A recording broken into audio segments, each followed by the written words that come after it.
I guess I might start with some of Andrew's comments regarding the payment on the per lot cash proffers.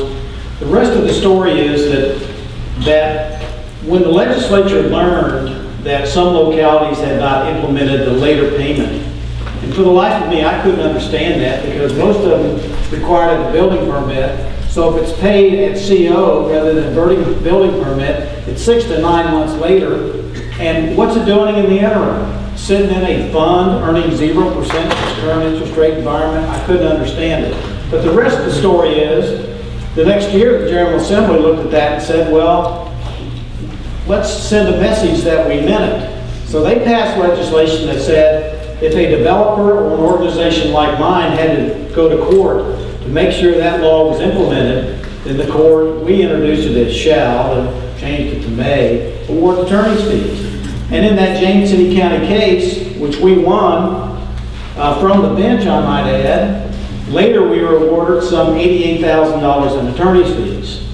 The other part of that story is that during the debate of the legislation, through the legislative process, an amendment was offered that would have made it prospective only. In other words, not retroactive, which we believe the legislation and drafted very clearly to suggest that amendment was defeated. So again, the court looked at that issue and said, obviously if the General Assembly defeated that amendment, it had to be prospective. Furthermore, there's a principle of law that when the Attorney General opines on an issue, and if we have a subsequent legislative session, if they don't overturn it or modify it or change it, then it's like the rule of law. So given all those facts, even I was a little bit surprised that the circuit court judge awarded us that decision from the bench, later gave us attorney's fees. I'm a little bit surprised that the Supreme Court has considered it, but maybe it will be sooner rather than later, not the certain law of the circuit court jurisdiction, but I'm hopeful the law of the Commonwealth, so I thought I might just add that. The other thing I might tell you, have a look at the list of attendance, is that Loudoun County is a very unique place. I guess what wasn't said is that I believe you all have also the highest per capita income in the nation. Yep. Maybe not one or two. Number one, highest median income, and that's of jurisdictions with 65,000 people or more. Highest median income. And they also have some of the highest cost housing as well. I guess in what I would consider a suburban community, not including the San Franciscos and the New York cities and some of those types of places. The last thing I would suggest is if you even want to think about going to amounts like this, if you're staff, you're going to be fired. If you're on the planning commission, you won't be reappointed. And if you're supervisor, good luck. It's a very unique place, I'll admit it. I mean, the only way our industry could support that type of system is by the fact that they've got those extraordinarily high incomes. And in many cases, it's two working people in the family that allows them to afford these higher cost housing. In most places, it simply wouldn't be the fact. I'd like to start by saying that a few years ago, I was invited to an event like this, and Mike Chandler told me, tell them the other side of the story. Tell them the whole truth and nothing but the truth from the home building industry. And I did. The next day, about every home builder in the state called me and said, what did you tell my supervisors? What did you tell my planning commissioner? Every one of them now, not mad at you, they're mad at me. So really, my role here is to, kind of open your eyes and give you another viewpoint. Probably trying to create a little controversy through it. Maybe you think a little bit through this process. I do think there's a lot of problems with the proper system. I think there are significant flaws. I'm going to point out some of those later. I think impact fees, are not even close to what's been described earlier and might be described later. I think they're wrong and they shouldn't be implemented in any localities. I think it's true that Stafford County has implemented road impact fees. I think they're going to be sued because what they didn't do under the laws require everybody to pay impact fees, including businesses. Anybody here from Culpeper, like Culpeper did, they implemented them right. Several businesses, I think I heard about one bank branch that had to pay big fees, and other businesses who said, I'm not gonna locate there, or I'm not gonna expand there if I've got to pay those fees. And after what? After a year or two, I think they were set aside. I don't think they're the appropriate way to go, and I'll share with you why. What I would start out by saying is, I want you to look at a couple things. First, let's look at this chart. This is the home building industry start chart. This is from the National Association of Home Builders from 1991 through 2012. And I would be the first to admit that from about 2001 through about 2008, we had a remarkable run. But historically, this industry is cyclical. It's always been that part of our nature, and that's what we kind of know and what we understand. When we were going through that tremendous growth period, people asked me, why? What's going on with your business? I said, we're lucky to be in Virginia. I said, we have virtually no unemployment. Everybody who wants a job has one. We have rising wages. We have low interest rates, historically low interest rates for the time. I mean, gosh, they're lower now. And we've got this other thing out there. We've got the modern housing finance system that basically allowed anybody with a heartbeat or a breath to qualify for a home loan.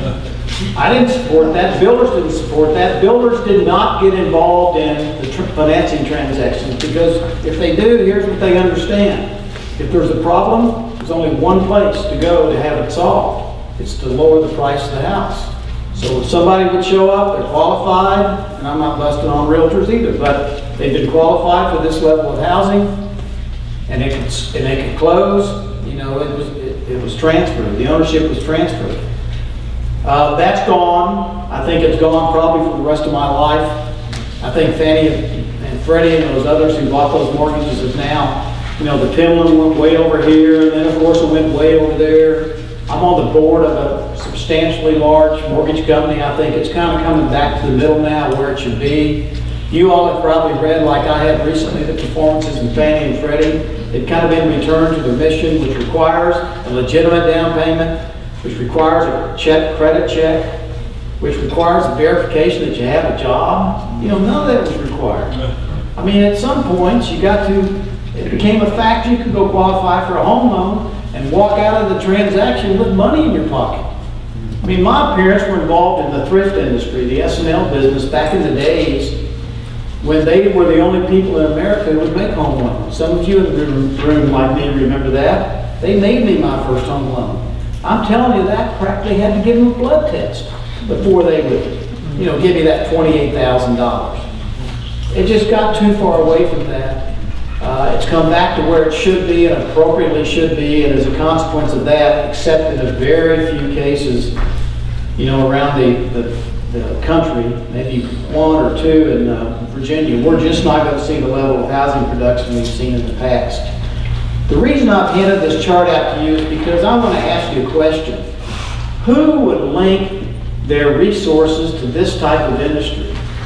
I mean, I'm shocked that more localities haven't seen more defaults on bonds who were kind of linking those revenue sources and that future revenue or the debt they took on to the housing industry. Why in the world would you ever do that? I mean, if I'm in business and I have an opportunity to link my future revenues to an industry like this, I think you'd be crazy to do that. That's one reason I don't think it's appropriate to link, you know, local government revenues to one singled out industry. It's just not appropriate. And if I'm in any other industry, the question I almost have to ask is, who's next? Who's next? Who's next to be identified as a potential revenue source? The other thing I would point to you, if you care about jobs in your locality, you know, the home building industry is a pretty big business in many places.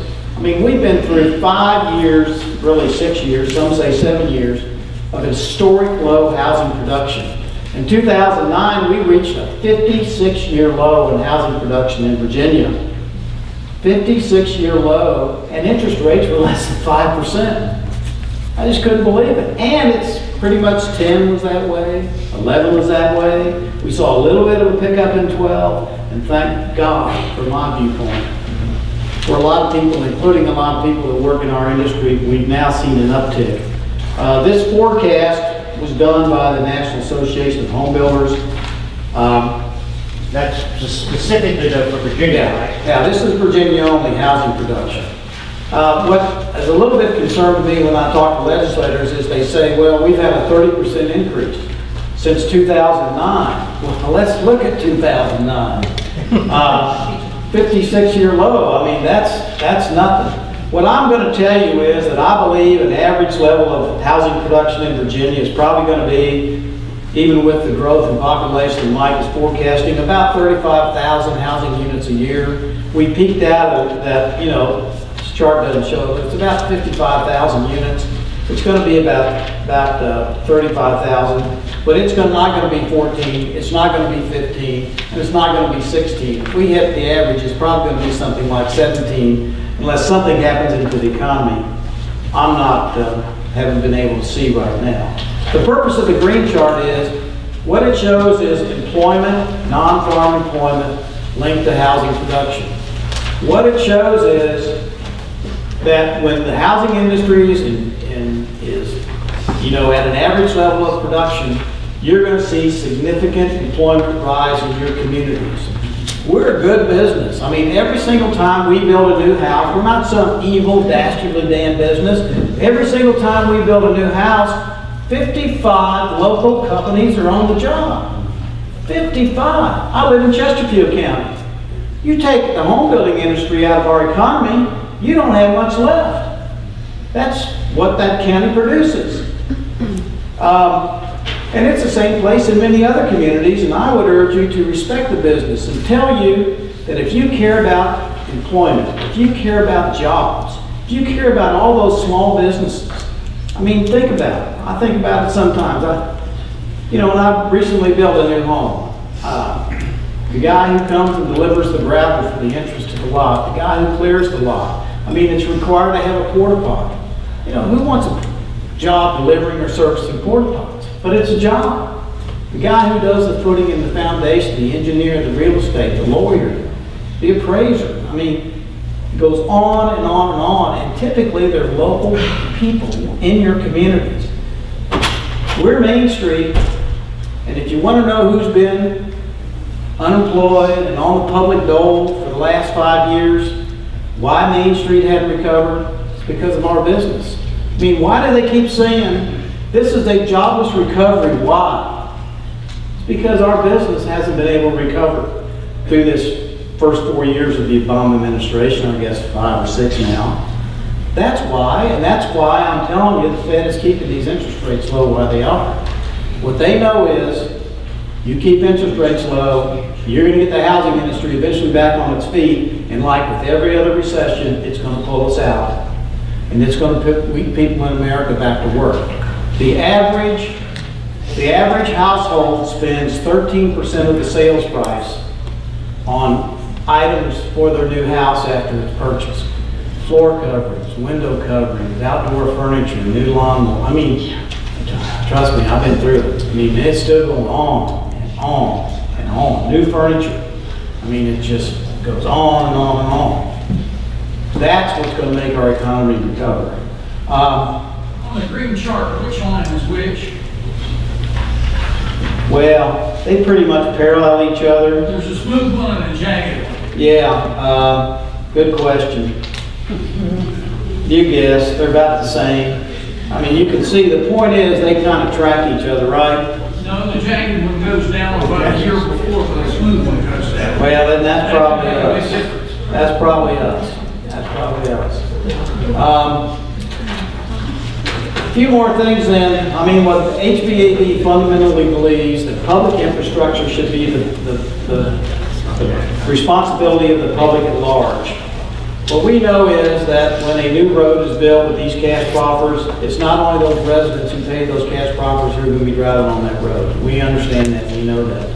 What we know is that when cash proffers are paid for a certain school, people come and go, especially in a place like Loudoun. Those aren't going to be the only children that are ever going to use that school, or going to use that park, or going to use that archery range, or, whatever it is. We believe fundamentally that in America and in Virginia, like it was for decades in this Commonwealth, for more than 3 centuries, should be the public responsibility as a large. What we also know is that typically grandparents pay for the education of their grandchildren.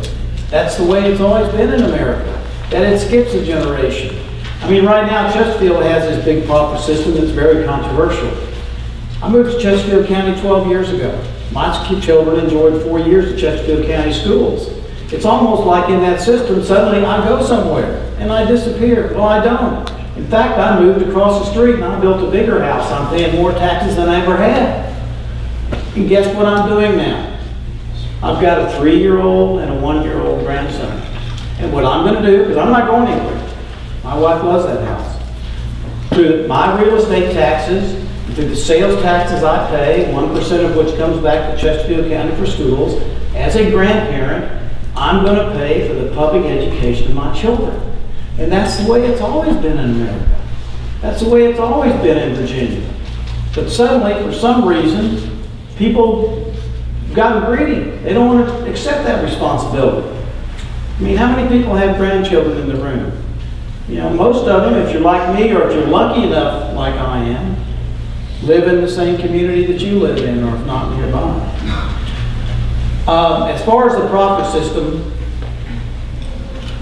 we think it's fundamentally flawed. We think it's uncontrolled and unbridled, unlimited form of taxation.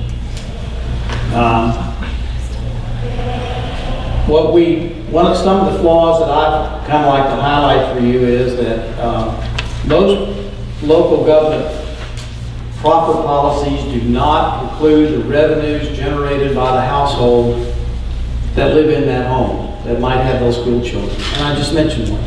1% of the sales tax that I spend in Chesterfield County goes back to my local school system, reappropriated through the Appropriations Act back to my locality.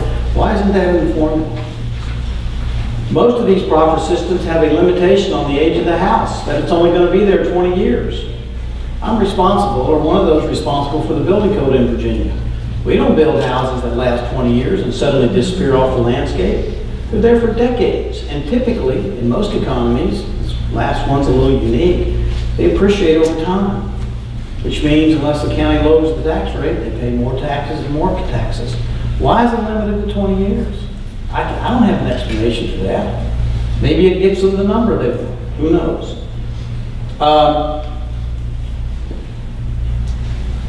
Most localities, and this is one that really kind of burns at me a little bit because of where I live. And Paul knows where this is. I live in Woodlake, and I'm going to finish up here shortly. When I moved to Woodlake 20 years ago, if I wanted a fundamental service like gasoline or the grocery store or banking services, I had to drive up to Courthouse Road. What is that, 5-6 miles? But because of the rooftops that local government, Chesterfield County, allowed to be built in what's called the Hull Street Corridor and places a little bit beyond that, you come out of my neighborhood now, you got Kohl's, Target, U-Crops, the great grocery store, Kroger's. For the athletes, you got Dick's, you got Lowe's, you got Home Depot, you got Target. I mean, you got Steinmart, every credit card my wife has in her pocketbook. And every one of them, because of the rooftops, are paying real estate taxes. Why can't you just dedicate that to your capital improvement plan? The excuse I get is, oh, you don't understand all the other burdens we have. I think that, at a minimum, ought to be included in the profit formula in some way or another, or at least it ought to be dedicated to the capital improvements plan. You all may remember, like I do, the Krispy Kreme radio commercial. Our objective is to put a store every place there's enough rooftops to support it. Those commercial businesses are not there paying taxes, demanding very little, if any, public services, water and sewer, what you're paying for, because of those rooftops. Why aren't they in the formula? Why aren't they included? In my county, that's not over there. And the bottom line is, if you look at the Loudoun County formula and you look at every local government formula in the Commonwealth, on average, it's about 3% of the capital improvement plan. 3%. So you go ahead and you adopt your profit policy, and here's what's going to happen. You're going to divide the business community. Home building industry, the development community, all those people that work in it are a big part of your local business community. You're going to have political upheaval. Look at Loudon. Every 4 years, they get a new board of supervisors. Pro-growth, anti-growth. Pro-growth, anti-growth. You're going to have political upheaval. You're going to increase the cost of housing. I mean, you can't believe the number of people who tell me that we eat it. We just eat that proffer. I mean, come on. The cost of that proffer, plus our markup, plus the real estate commission, is part of the cost of every single new home, just like every 2 to 4 plumbing fixture in it. And for somebody to suggest it isn't, I mean, we'd be out of business. The margins aren't that big in our business. And then the last thing I think you're doing if you're creating proffers is you're creating sprawl. Because in the real estate, anybody in the real estate industry, what's one of the sayings? Drive till you qualify, right? If housing gets to a point where people can't afford it, and a lot of people have that household income that they have in Loudoun County, they're just going to go to the next county, the adjoining county. You're exporting, you know, those people who came to your community in most cases for a job. They didn't come there because of a house for sale. When I went to Woodlake, I came there because I got transferred by a bank into Oklahoma. I mean, from Oklahoma into here. You're creating sprawl because people will drive till they qualify. I mean, I can't believe the people who drive from Richmond to Washington every day, Stafford County, Spotsylvania County. Last week I got stuck in Maryland at 3 o'clock and at 6:15 I was in Fredericksburg. But that's what people will do.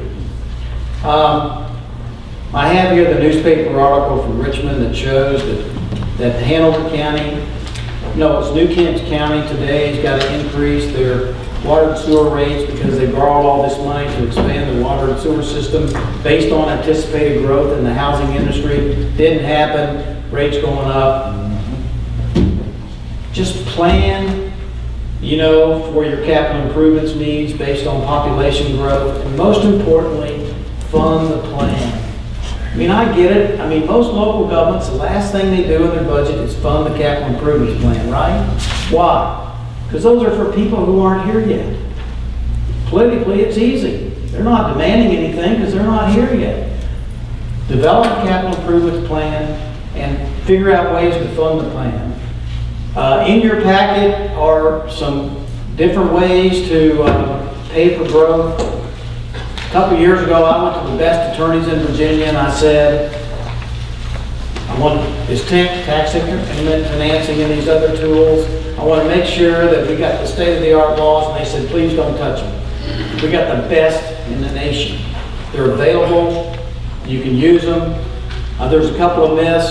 They're not part of your debt obligation. It won't limit future needs to borrow money. You won't get stuck with the tab. If it blows up, it's not your responsibility. And some people say, well, at some point, local people are going to say, look, I'm paying more taxes than you should take this responsibility from me. Well, in practice, the way it happens is the builders pay it when they buy the lot, so it's never passed on to the homeowners. Take a look at that stuff. All over the country, it's being used. Last thing I'd say is we need to end the moratorium on annexation. Ooh.